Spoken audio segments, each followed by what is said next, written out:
Welcome to our channel.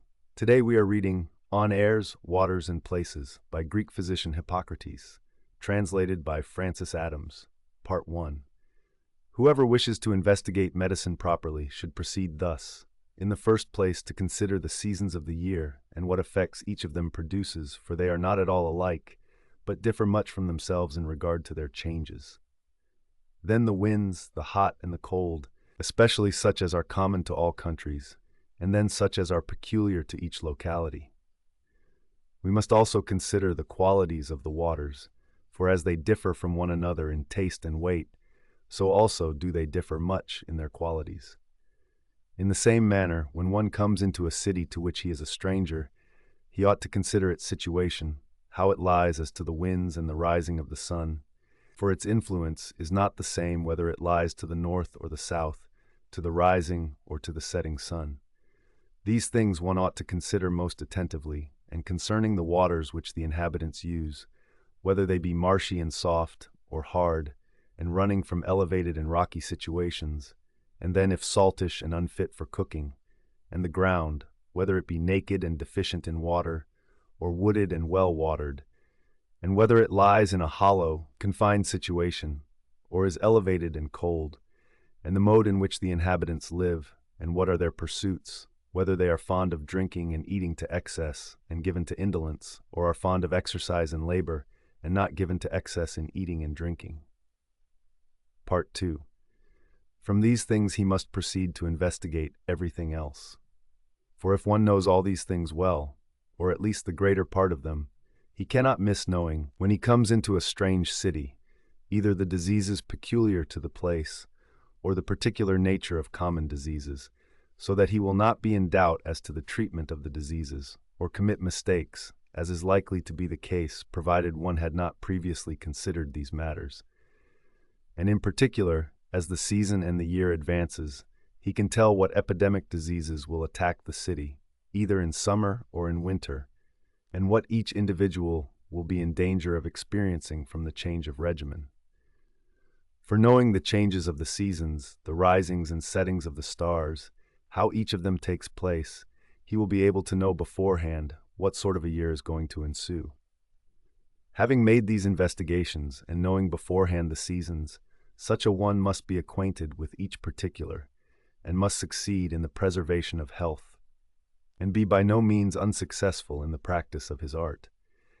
And if it shall be thought that these things belong rather to meteorology, it will be admitted, on second thoughts, that astronomy contributes not a little, but a very great deal, indeed, to medicine. For with the seasons the digestive organs of men undergo a change. Part 3. But how of the aforementioned things should be investigated and explained, I will now declare in a clear manner. A city that is exposed to hot winds, these are between the wintry rising and the wintry setting of the sun, and to which these are peculiar, but which is sheltered from the north winds. In such a city, the waters will be plenteous and saltish, and as they run from an elevated source, they are necessarily hot in summer and cold in winter. The heads of the inhabitants are of a humid and pituitous constitution, and their bellies subject to frequent disorders, owing to the phlegm running down from the head. The forms of their bodies, for the most part, are rather flabby. They do not eat nor drink much. Drinking wine in particular, and more especially if carried to intoxication, is oppressive to them. And the following diseases are peculiar to the district. In the first place, the women are sickly and subject to excessive menstruation. Then, many are unfruitful from disease, and not from nature, and they have frequent miscarriages. Infants are subject to attacks of convulsions and asthma, which they consider to be connected with infancy, and hold to be a sacred disease, epilepsy. The men are subject to attacks of dysentery, diarrhea, hepiolus, chronic fevers in winter, of epinictus, frequently, and of hemorrhoids about the anus. Pleurisy, parapneumonies, ardent fevers, and whatever diseases are reckoned acute, do not often occur, for such diseases are not apt to prevail where the bowels are loose. Ophthalmies occur of a humid character, but not of a serious nature, and of short duration, unless they attack epidemically from the change of the seasons. And when they pass their 50th year, defluxions supervening from the brain render them paralytic when exposed suddenly to strokes of the sun or to cold. These diseases are endemic to them, and moreover, if any epidemic disease connected with the change of the seasons prevail, they are also liable to it. Part 4. But the following is the condition of cities which have the opposite exposure, namely, to cold winds between the summer settings and the summer risings of the sun, and to which these winds are peculiar, and which are sheltered from the south and the hot breezes. In the first place, the waters are, for the most part, hard cold. The men must necessarily be well braced and slender, and they must have the discharges downwards of the alimentary canal hard and of difficult evacuation, while those upwards are more fluid and rather bilious than pituitous. Their heads are sound and hard, and they are liable to burstings of vessels for the most part. The diseases which prevail epidemically with them are pleurisy, and those which are called acute diseases. This must be the case when the bowels are bound, and from any causes, many become affected with suppurations in the lungs, the cause of which is the tension of the body and hardness of the bowels, for their dryness and the coldness of the water dispose them to ruptures of vessels. Such constitutions must be given to excess of eating, but not of drinking, for it is not possible to be gourmands and drunkards at the same time. Ophthalmies, too, at length supervene, these being of a hard and violent nature, and soon ending in rupture of the eyes. Persons under 30 years of age are liable to severe bleedings at the nose in summer. Attacks of epilepsy are rare but severe. Such people are likely to be rather long-lived. Their ulcers are not attended with serious discharges, nor of a malignant character. In disposition they are rather ferocious than gentle. The diseases I have mentioned are peculiar to the men, and besides they are liable to any common complaint which may be prevailing from the changes of the seasons. But the women, in the first place, are of a hard constitution, from the waters being hard, indigestible, and cold, and their menstrual discharges are not regular, but in small quantity, and painful. Then they have difficult parturition, but are not very subject to abortions. And when they do bring forth children, they are unable to nurse them, for the hardness and indigestible nature of the water puts away their milk. Phthisis frequently supervenes after childbirth, for the efforts of it frequently bring on ruptures and strains. Children, while still little, are subject to dropsies in the testicle, which disappear as they grow older. In such a town they are late in attaining manhood. It is as I have now stated with regard to hot and cold winds in cities thus exposed. Part 5. Cities that are exposed to winds between the summer and the winter risings of the sun, and those the opposite to them, have the following characters. Those which lie to the rising of the sun are all likely to be more healthy than such as are turned to the north, or those exposed to the hot winds, even if there should not be a furlong between them. In the first place, both the heat and cold are more moderate. Then such waters as flow to the rising sun must necessarily be clear, fragrant, soft, and delightful to drink in such a city. For the sun in rising and shining upon them purifies them by dispelling the vapors which generally prevail in the morning. The persons of the inhabitants are, for the most part, well-colored and blooming, unless some disease counteract. The inhabitants have clear voices, and in temper and intellect are superior to those which are exposed to the north, and all the productions of the country in like manner are better. A city so situated resembles the spring as to moderation between heat and cold, and the diseases are few in number, and of a feeble kind, and bear a resemblance to the diseases which prevail in regions exposed to hot winds. The women there are very prolific, and have easy deliveries. Thus it is with regard to them. Part 6. But such cities as lie to the west, and which are sheltered from winds blowing from the east, and which the hot winds and the cold winds of the north scarcely touch, must necessarily be in a very unhealthy situation. In the first place, the waters are not clear, the cause of which is, because the mist prevails commonly in the morning, and it is mixed up with the water and destroys its clearness. For the sun does not shine upon the water until he be considerably raised above the horizon. And in summer, cold breezes from the east blow and dews fall, and in the latter part of the day the setting sun particularly scorches the inhabitants, and therefore they are pale and enfeebled, and are partly subject to all the aforesaid diseases, but no one is peculiar to them. Their voices are rough and hoarse owing to the state of the air, which in such a situation is generally impure and unwholesome, for they have not the northern winds to purify it. And these winds they have are of a very humid character, such being the nature of the evening breezes. Such a situation of a city bears a great resemblance to autumn as regards the changes of the day, inasmuch as the difference between morning and evening is great.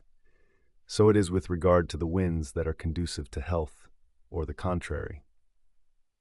Part 7. And I wish to give an account of the other kinds of waters, namely, of such as are wholesome and such as are unwholesome, and what bad and what good effects may be derived from water, for water contributes much towards health.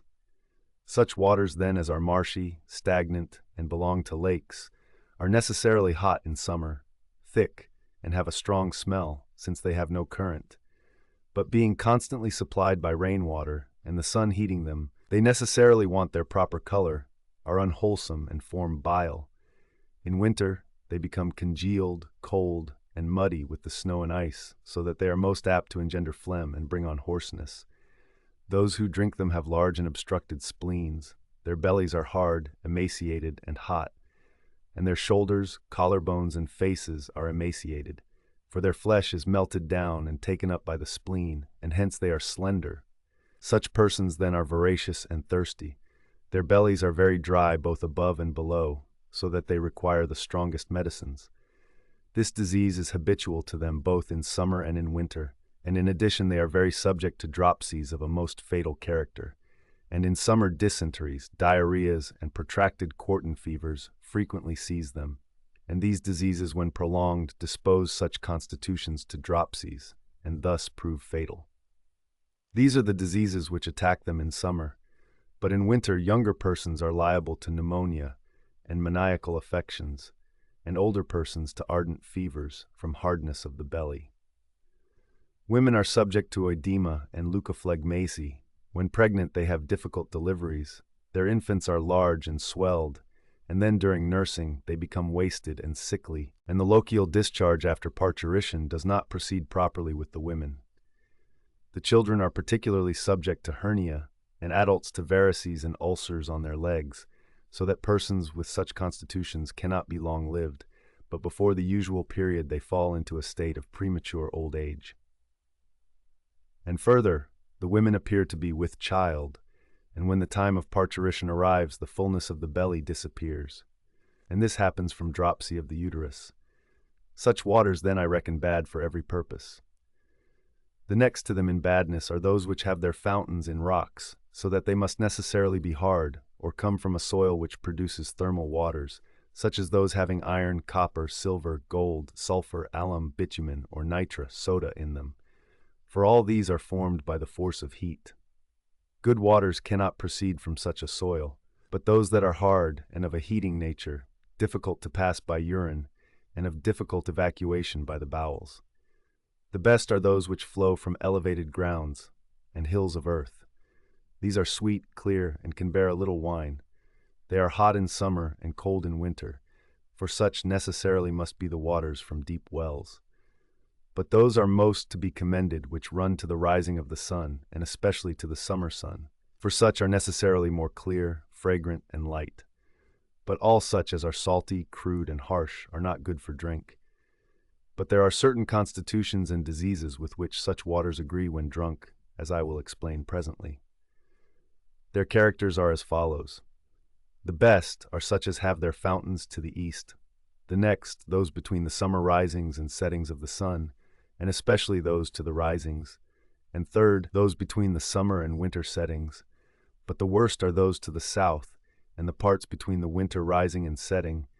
And those to the south are very bad, but those to the north are better. They are to be used as follows. Whoever is in good health and strength need not mind, but may always drink whatever is at hand. But whoever wishes to drink the most suitable for any disease may accomplish his purpose by attending to the following directions. To persons whose bellies are hard and easily burnt up, the sweetest, the lightest, and the most limpid waters will be proper. But those persons whose bellies are soft, loose, and pituitous should choose the hardest, those kinds that are most crude and the saltiest, for thus will they be most readily dried up. For such waters as are adapted for boiling, and are of a very solvent nature, naturally loosen readily and melt down the bowels. But such as are intractable, hard, and by no means proper for boiling, these rather bind and dry up the bowels. People have deceived themselves with regard to salt waters, from inexperience, for they think these waters purgative, whereas they are the very reverse. For such waters are crude and ill-adapted for boiling, so that the belly is more likely to be bound up than loosened by them. And thus it is with regard to the waters of springs. Part 8. I will now tell how it is with respect to rainwater and water from snow. Rainwaters, then, are the lightest, the sweetest, the thinnest, and the clearest. For originally the sun raises and attracts the thinnest and lightest part of the water, as is obvious from the nature of salts, for the saltish part is left behind owing to its thickness and weight, and forms salts. But the sun attracts the thinnest part owing to its lightness, and he abstracts this not only from the lakes, but also from the sea, and from all things which contain humidity, and there is humidity in everything. And from man himself the sun draws off the thinnest and lightest part of the juices. As a strong proof of this, when a man walks in the sun, or sits down having a garment on, whatever parts of the body the sun shines upon do not sweat, for the sun carries off whatever sweat makes its appearance. But those parts which are covered by the garment, or anything else, sweat, for the particles of sweat are drawn and forced out by the sun, and are preserved by the cover so as not to be dissipated by the sun. But when the person comes into the shade, the whole body equally perspires, because the sun no longer shines upon it. Wherefore, of all kinds of water, these spoil the soonest, and rainwater has a bad spot smell, because its particles are collected and mixed together from most objects, so as to spoil the soonest. And in addition to this, when attracted and raised up, being carried about and mixed with the air, whatever part of it is turbid and darkish is separated and removed from the other, and becomes cloud and mist. But the most attenuated and lightest part is left, and becomes sweet, being heated and concocted by the sun, for all other things when concocted become sweet. While dissipated then, and not in a state of consistence, it is carried aloft. But when collected and condensed by contrary winds, it falls down wherever it happens to be most condensed. For this is likely to happen when the clouds being carried along and moving with a wind which does not allow them to rest, suddenly encounters another wind and other cloud from the opposite direction. There it is first condensed, and what is behind is carried up to the spot, and thus it thickens, blackens, and is conglomerated, and by its weight it falls down and becomes rain. Such, to all appearance, are the best of waters, but they require to be boiled and strained, for otherwise they have a bad smell, and occasion hoarseness and thickness of the voice to those who drink them. Those from snow and ice are all bad, for when once congealed, they never again recover their former nature. For whatever is clear, light, and sweet in them is separated and disappears, but the most turbid and weightiest part is left behind. You may ascertain this in the following manner.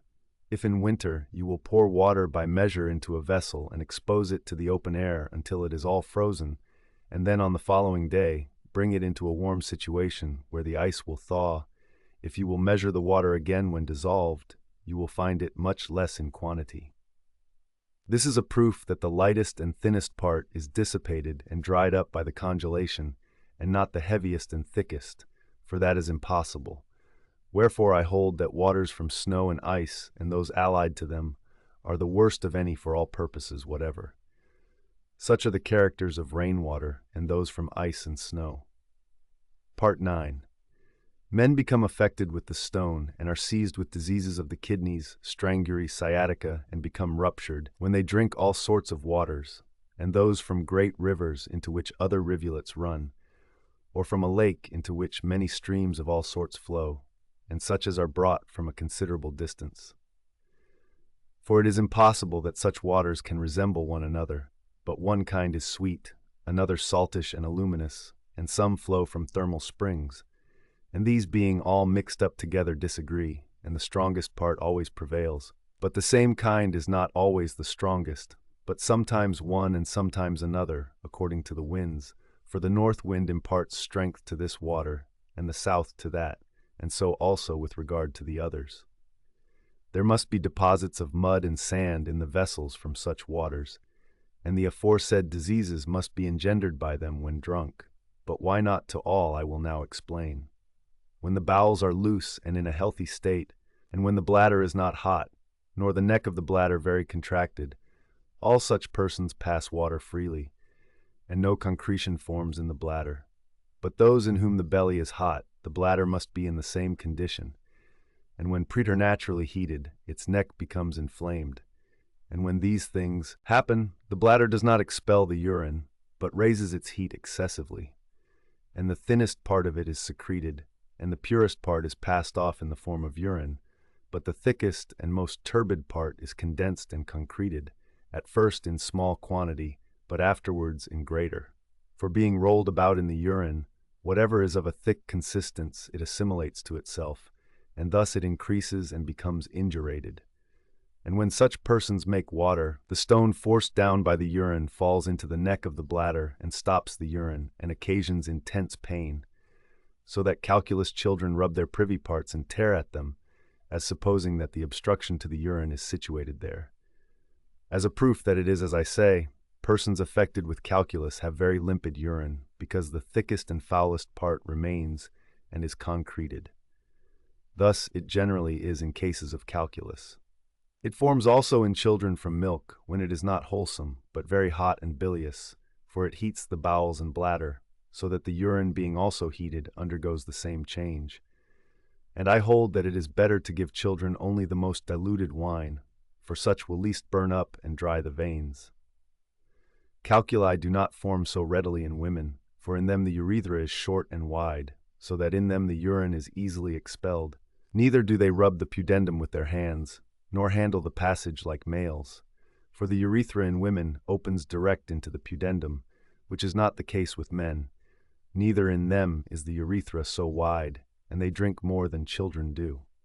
Thus, or nearly so, is it with regard to them. Part 10.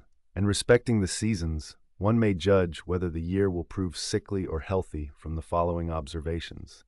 If the appearances connected with the rising and setting stars be as they should be, if there be rains in autumn, if the winter be mild, neither very tepid nor unseasonably cold, and if in spring the rains be seasonable, and so also in summer, the year is likely to prove healthy. But if the winter be dry and northerly, and the spring showery and southerly, the summer will necessarily be of a febrile character, and give rise to ophthalmies and dysenteries. For when suffocating heat sets in all of a sudden, while the earth is moistened by the vernal showers, and by the south wind, the heat is necessarily doubled from the earth, which is thus soaked by rain and heated by a burning sun, while, at the same time, men's bellies are not in an orderly state, nor the brain properly dried.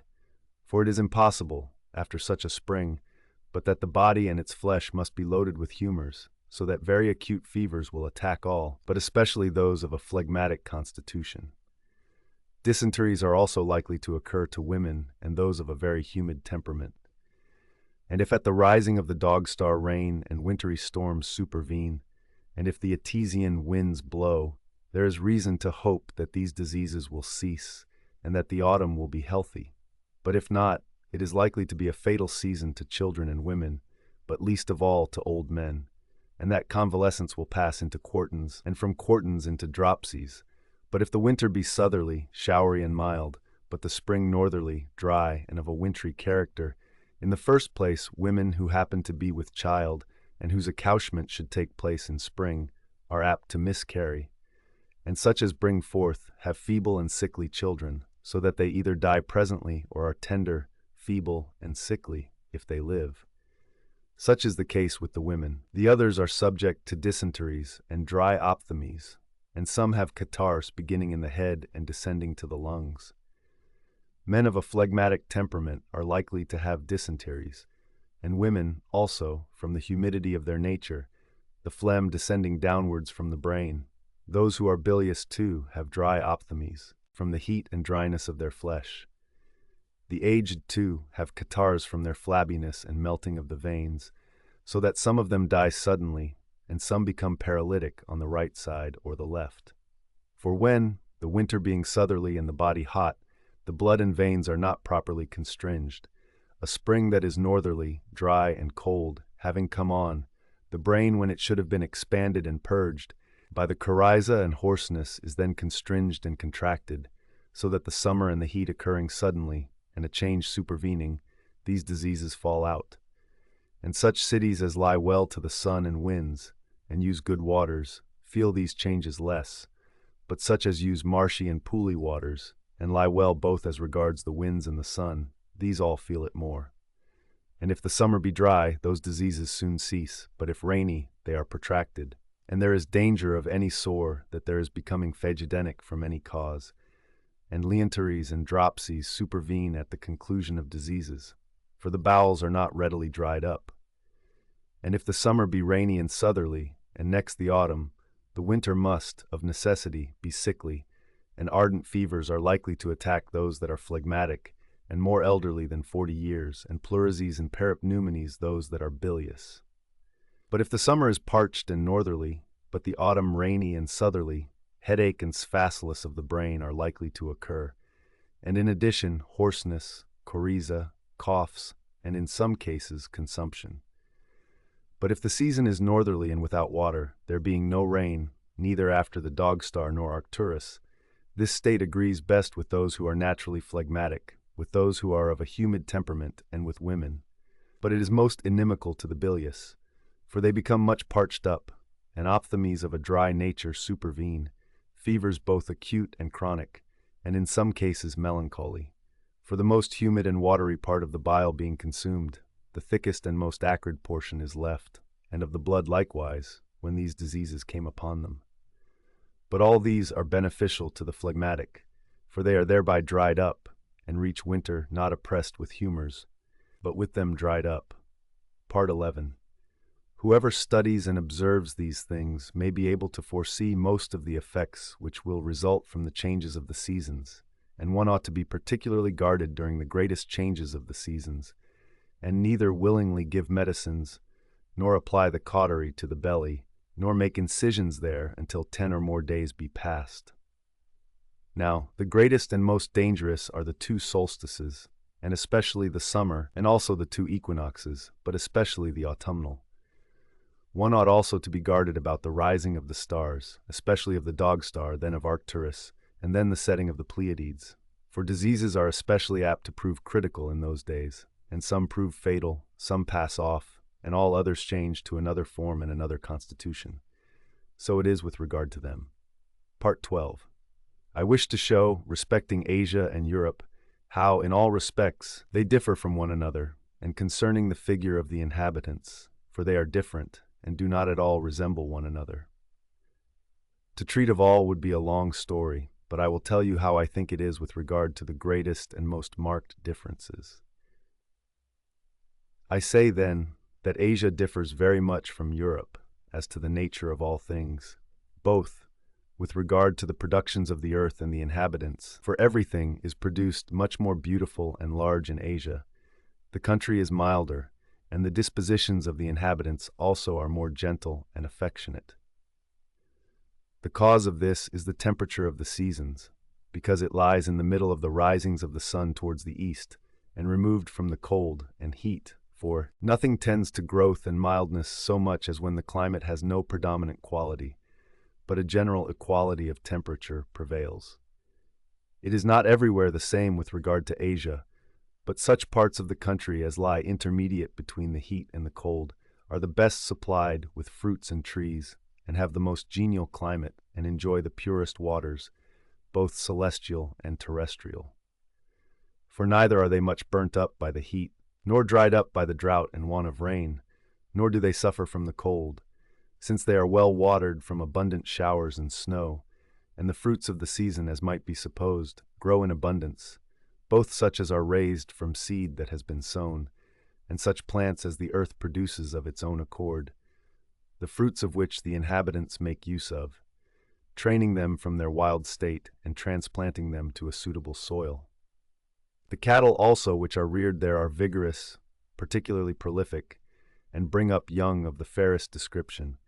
The inhabitants, too, are well fed, most beautiful in shape, of large stature, and differ little from one another either as to figure or size, and the country itself, both as regards its constitution and mildness of the seasons, may be said to bear a close resemblance to the spring. Manly courage, endurance of suffering, laborious enterprise, and high spirit could not be produced in such a state of things either among the native inhabitants or those of a different country, for their pleasure necessarily reigns. For this reason also, the forms of wild beasts there are much varied. Thus it is, as I think, with the Egyptians and Libyans.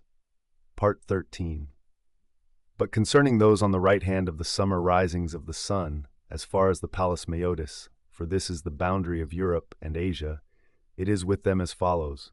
The inhabitants there differ far more from one another than those I have treated of above, owing to the differences of the seasons and the nature of the soil. But with regard to the country itself, matters are the same there as among all other men. For where the seasons undergo the greatest and most rapid changes, there the country is the wildest and most unequal, and you will find the greatest variety of mountains, forests, plains, and meadows. But where the seasons do not change much, there the country is the most even, and if one will consider it, so is it also with regard to the inhabitants.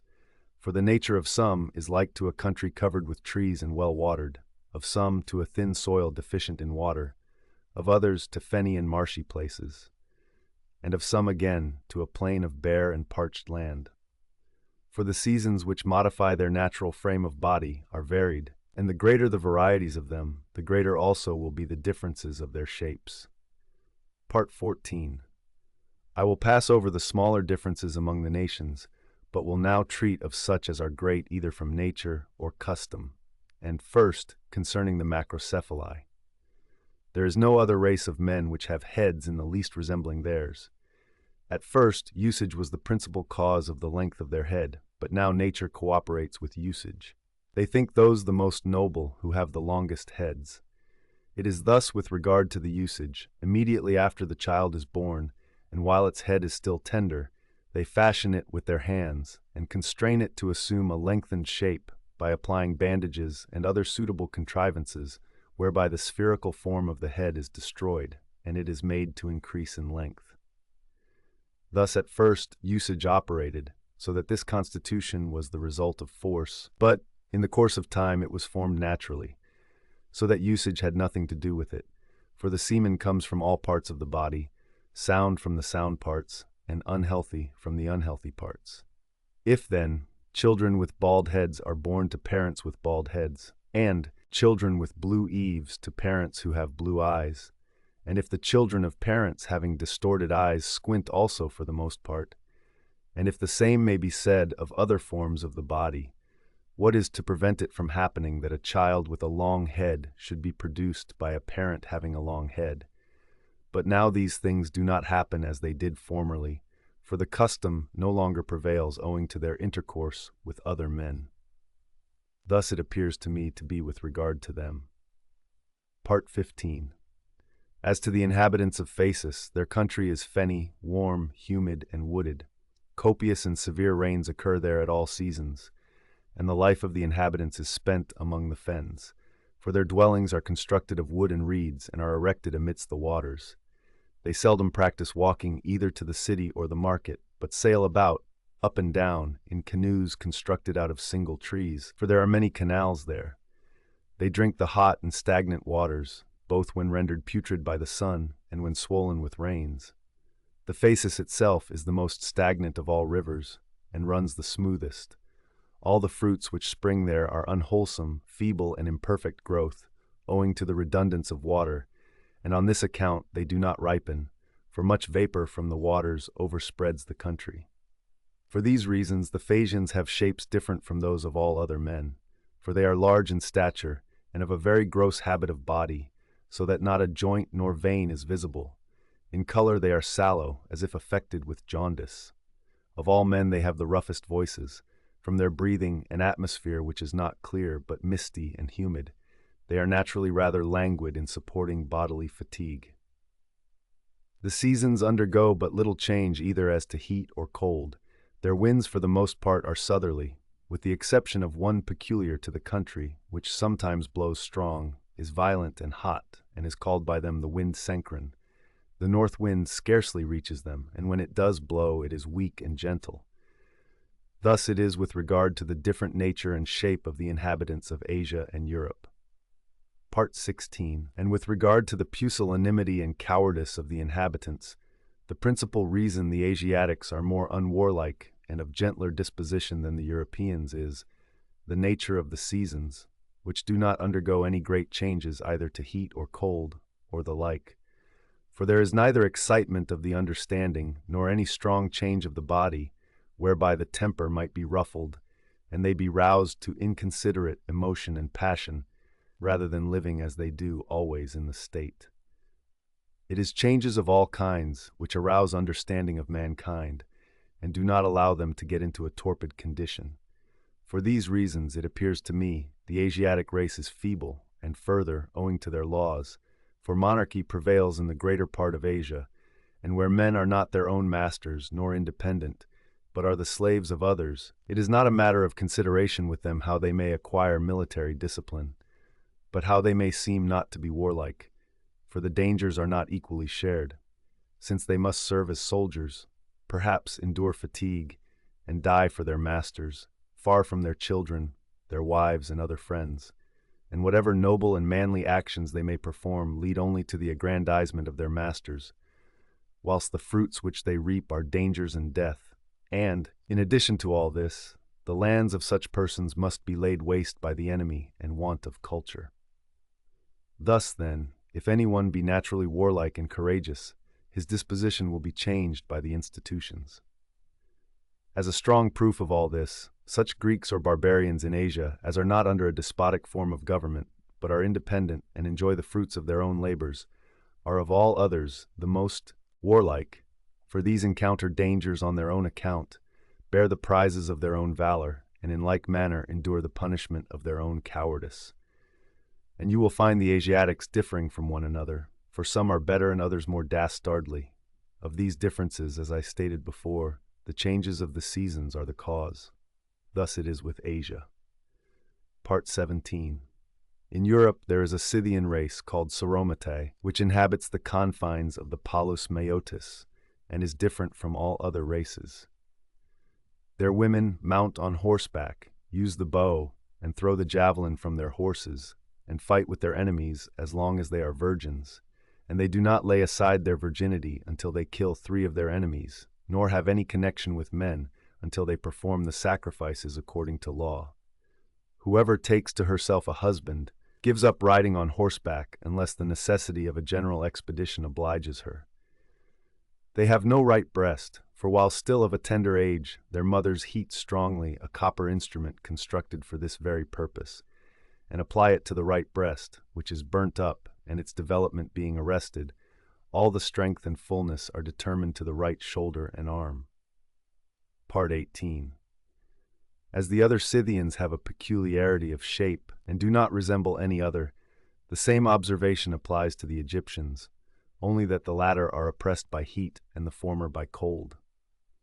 What is called the Scythian desert is a prairie, rich in meadows, high-lying and well-watered, for the rivers which carry off the water from the plains are large.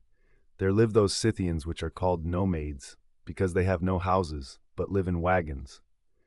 The smallest of these wagons have 4 wheels, but some have 6. They are covered in with felt, and they are constructed in the manner of houses, some having but a single apartment, and some 3. They are proof against rain, snow, and winds. The wagons are drawn by yokes of oxen, some of 2 and others of 3, and all without horns, for they have no horns, owing to the cold. In these wagons the women live, but the men are carried about on horses, and the sheep, oxen, and horses accompany them. And they remain on any spot as long as there is provender for their cattle, and when that fails they migrate to some other place. They eat boiled meat, and drink the milk of mares, and also eat hippus, which is cheese prepared from the milk of the mare. Such is their mode of life and their customs. Part 19. In respect of the seasons and figure of body, the Scythian race, like the Egyptian, have a uniformity of resemblance, different from all other nations. They are by no means prolific, and the wild beasts which are indigenous there are small in size and few in number. for the country lies under the northern bears and the Riphaean mountains, whence the north wind blows.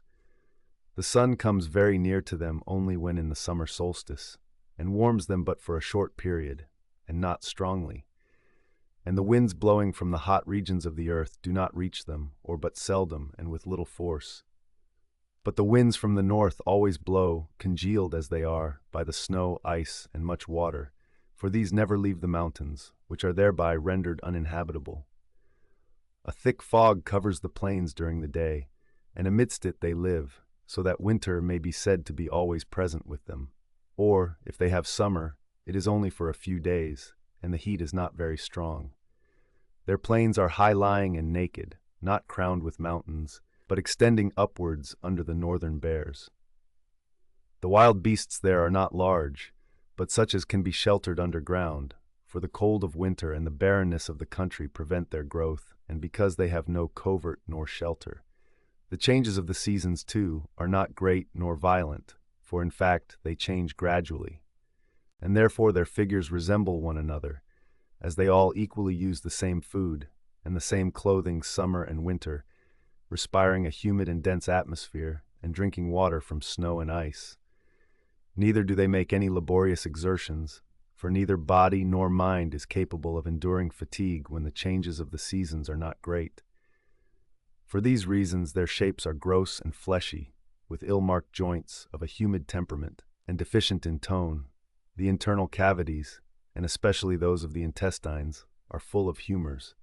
For the belly cannot possibly be dry in such a country, with such a constitution, and in such a climate.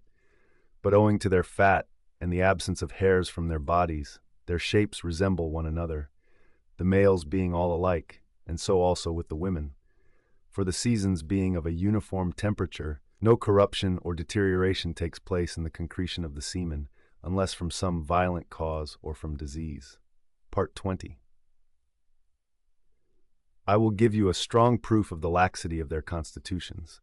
You will find the greater part of the Scythians, and all the Nomades, with marks of the cautery on their shoulders, arms, wrists, breasts, hip joints, and loins, and that for no other reason but the humidity and flabbiness of their constitution, for they can neither strain with their bows, nor launch the javelin from their shoulder owing to their humidity and atony. But when they are burnt, much of the humidity in their joints is dried up, and they become better braced, better fed, and their joints get into a more suitable condition. They are flabby and squat at first, because, as in Egypt, they are not swathed, and then they pay no attention to horsemanship, so that they may be adepts at it, and because of their sedentary mode of life. For the males, when they cannot be carried about on horseback, sit the most of their time in the wagon, and rarely practice walking, because of their frequent migrations and shiftings of situation. And as to the women, it is amazing how flabby and sluggish they are. The Scythian race are tawny from the cold, and not from the intense heat of the sun, for the whiteness of the skin is parched by the cold, and becomes tawny. Part 21. It is impossible that persons of such a constitution could be prolific, for, with the man, the sexual desires are not strong, owing to the laxity of his constitution, the softness and coldness of his belly, from all which causes it is little likely that a man should be given to venery. And besides, from being jaded by exercise on horseback, the men become weak in their desires. On the part of the men, these are the causes.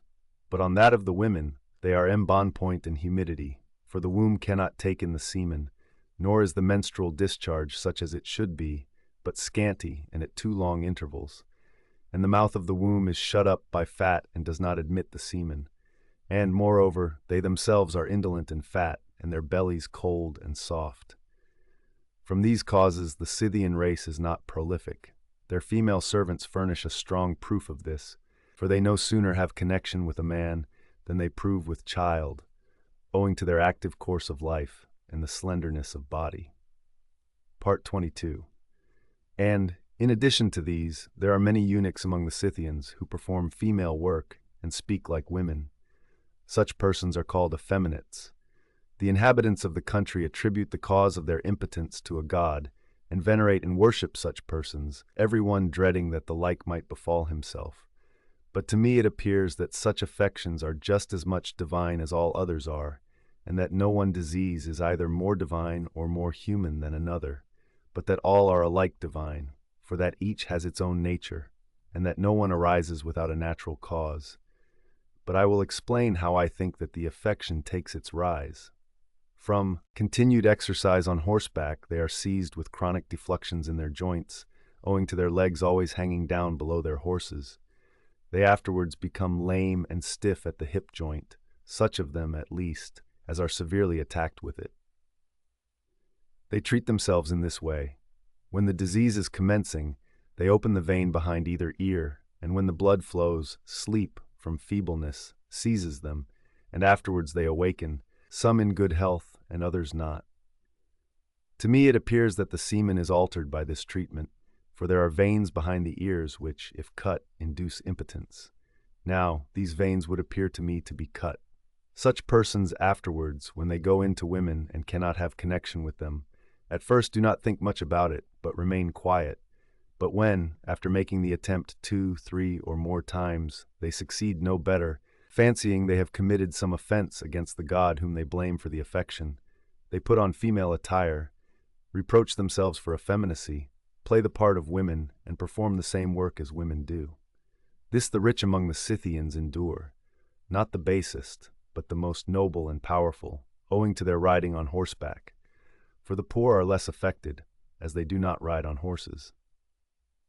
And yet, if this disease had been more divine than the others, it ought not to have befallen the most noble and the richest of the Scythians alone, but all alike, or rather those who have little, as not being able to pay honors to the gods, if, indeed, they delight in being thus rewarded by men, and grant favors in return. For it is likely that the rich sacrifice more to the gods, and dedicate more votive offerings, inasmuch as they have wealth and worship the gods, whereas the poor from want do less in this way, and moreover, upbraid the gods for not giving them wealth, so that those who have few possessions were more likely to bear the punishments of these offenses than the rich. But, as I formerly said, these affections are divine just as much as others, for each springs from a natural cause, and this disease arises among the Scythians from such a cause as I have stated. But it attacks other men in like manner, for whenever men ride much and very frequently on horseback, then many are affected with rheums in the joints, sciatica, and gout, and they are inept at venery. But these complaints befall the Scythians, and they are the most impotent of men for the aforesaid causes, and because they always wear breeches, and spend the most of their time on horseback, so as not to touch their privy parts with the hands, and from the cold and fatigue they forget the sexual desire, and do not make the attempt until after they have lost their virility. Thus it is with the race of the Scythians. Part 23. The other races in Europe differ from one another, both as to stature and shape, owing to the changes of the seasons, which are very great and frequent, and because the heat is strong, the winters severe, and there are frequent rains, and again protracted droughts and winds from which many and diversified changes are induced. These changes are likely to have an effect upon generation in the coagulation of the semen, as this process cannot be the same in summer as in winter, nor in rainy as in dry weather. Wherefore, I think that the figures of Europeans differ more than those of Asiatics, and they differ very much from one another as to stature in the same city, for vitiations of the semen occur in its coagulation more frequently during frequent changes of the seasons than where they are alike and equable. And the same may be said of their dispositions, for the wild and unsociable and the passionate occur in such a constitution, for frequent excitement of the mind induces wildness, and extinguishes sociableness and mildness of disposition, and therefore I think the inhabitants of Europe more courageous than those of Asia. For a climate which is always the same induces indolence, but a changeable climate, laborious exertions both of body and mind, and from rest and indolence cowardice is engendered, and from laborious exertions and pains, courage. On this account the inhabitants of Europe are than the Asiatics, and also owing to their institutions, because they are not governed by kings like the latter, for where men are governed by kings there they must be very cowardly, as I have stated before, for their souls are enslaved. and they will not willingly or readily undergo dangers in order to promote the power of another.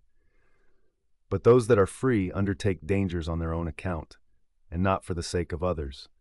They court hazard and go out to meet it, for they themselves bear off the rewards of victory, and thus their institutions contribute not a little to their courage.